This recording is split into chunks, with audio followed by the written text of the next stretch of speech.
Sebelumnya, izinkan kami memperkenalkan diri. Saya Aprilia dengan NIM 2453031189. Kemudian rekan-rekan saya. Saya Cia Repalina Untung Papa dengan NIM 2453031149. Saya Dewi Murni dengan NIM 2453031190. Saya Dorawati dengan NIM 2453031191. Saya Glory Natalis Krisnawa dengan NIM 2453031179. Latar belakang. Pengelolaan gudang pada perkebunan kelapa sawit mandiri masih banyak dilakukan secara manual dengan pencatatan buku. Cara ini memiliki berbagai kelemahan seperti resiko kehilangan data, kesalahan pencatatan stok, serta sulitnya memantau ketersediaan barang secara real-time. Gudang menyimpan sarana produksi perkebunan seperti pupuk, pestisida, dan alat kerja yang sangat menunjang kegiatan operasional kebun. Oleh karena itu, diperlukan sistem informasi manajemen gudang berbasis web untuk membantu pengelolaan data gudang secara lebih efektif, terstruktur, dan akurat.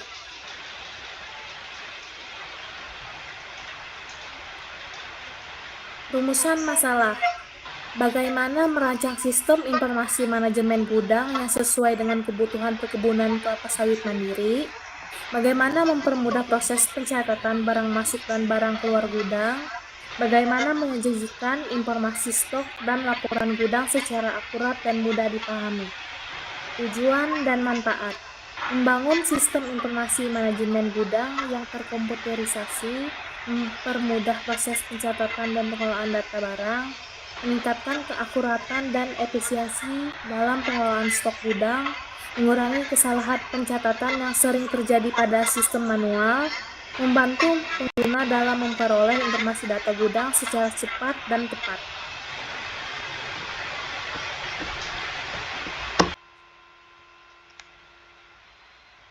Tinjauan pustaka atau konsep sistem, yaitu sistem informasi berbasis web, yaitu sistem terintegrasi yang diakses via browser menggunakan internet, teknologi menggunakan HTML, CSS, PHP, dan database MySQL.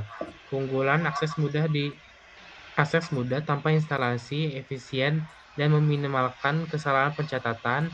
Metode waterfall, yaitu metode mengembangkan perangkat lunak yang sistematis dan berurutan. Tahapannya yaitu analisis kebutuhan, perancangan, implementasi, pengujian, hingga pemeliharaan.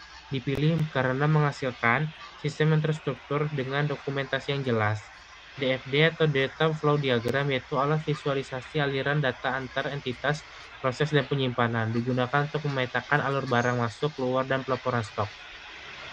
Logika dan evaluasi, algoritma FIFO, prinsip data atau barang yang pertama masuk dan yang harus pertama yang keluar. Fungsi menjaga kualitas barang dan mencegah kerusakan akibat penyimpanan terlalu lama. Struktur data queue, struktur data linear berbasis prinsip FIFO dengan operasi NQ dan DQ berfungsi menjaga keterurutan proses distribusi dan transaksi harga yang efisien. Skala Likert yaitu metode pengukuran persepsi pengguna dengan 5 tingkat penilaian, yaitu sangat setuju sampai setuju. Digunakan untuk mengukur tingkat kepuasan dan kemudahan penggunaan sistem secara kuantitatif. Analisis keperluan sistem. Definisi sistem. Sistem berdasarkan web ini direka untuk mengurus data, inventory, penerimaan, pengeluaran, dan pelaporan gudang secara komputer serta masa nyata real time. Kaidah analisis menggunakan dua kaidah utama yaitu temu bual bersama pengurus gudang serta soal selidik bersama petugas, penuai, dan pekerja rawat. Dapatan masalah hasil temu bual, pengurus gudang masih dilakukan secara manual tanpa sistem pencatatan yang teratur.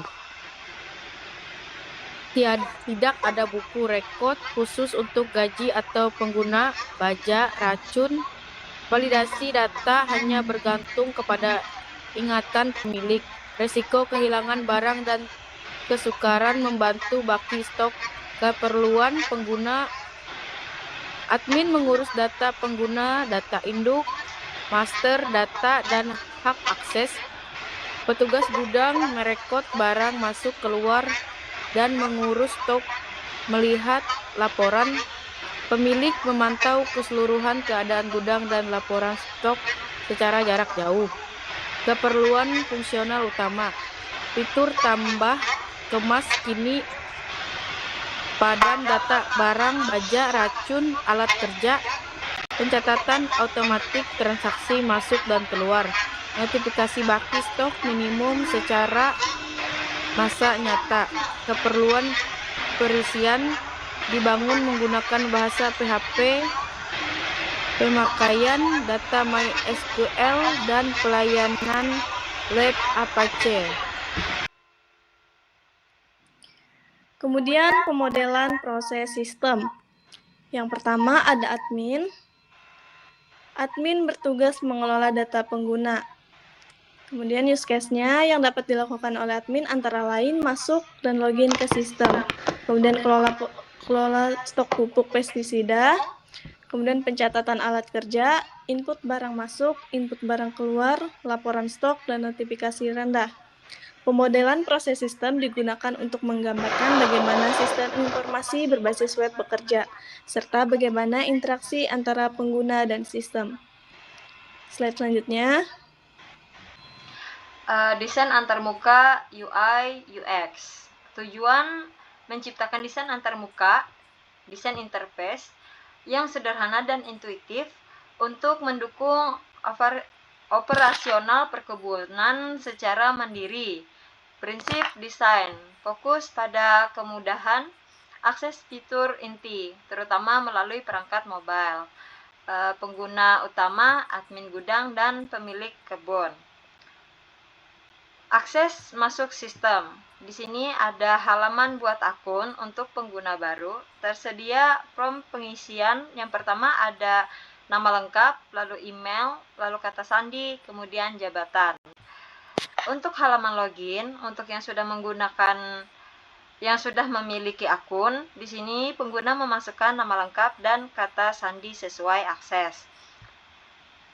Lalu halaman utama atau dashboard, pusat navigasi sistem, grid layout, kemudahan navigasi cepat ke fitur-fitur utama. Menu navigasi yang pertama ada kelola stok pupuk dan pestisida, lalu ada pencatatan alat kerja, lalu ada input barang masuk atau keluar, lalu ada laporan stok. Kemudian notifikasi stok rendah. Di sini fungsinya adalah validasi kuantitas barang secara otomatis dan proaktif. Mekanismenya menampilkan daftar barang kritis di bagian bawah layar. Manfaat membantu pemilik kebun atau petugas mengambil keputusan pembelian sebelum stok habis. Contoh seperti pupuk urea sisa 2 kg, pupuk NPK sisa 5 kg. Nah, di halaman utama admin, struktur input data, formulir terstruktur, dirancang untuk memastikan akurasi pendataan logistik baru. Kolom input, di sini ada nama barang dan kategori, jumlah, kuantitas, informasi supplier, dan tanggal masuk. Output, integrasi otomatis ke database untuk meminimalisir kesalahan manual. Desain database dan IRD.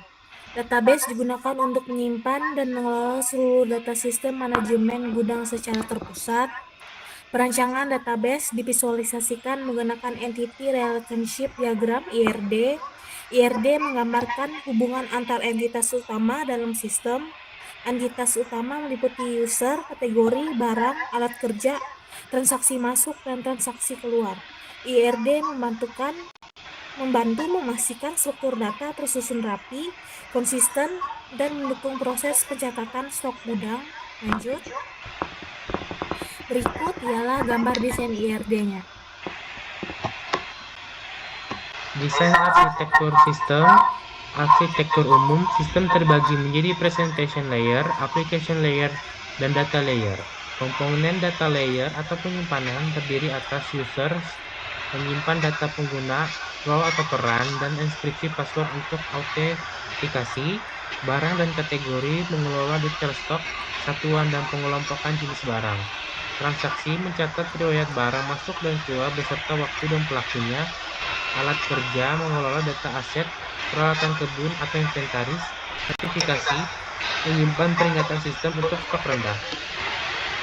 Metode pengujian sistem black box testing berfokus pada input dan output tanpa melihat kode program, elemen uji login, registrasi akun, navigasi menu, dan akurasi notifikasi stok di dashboard.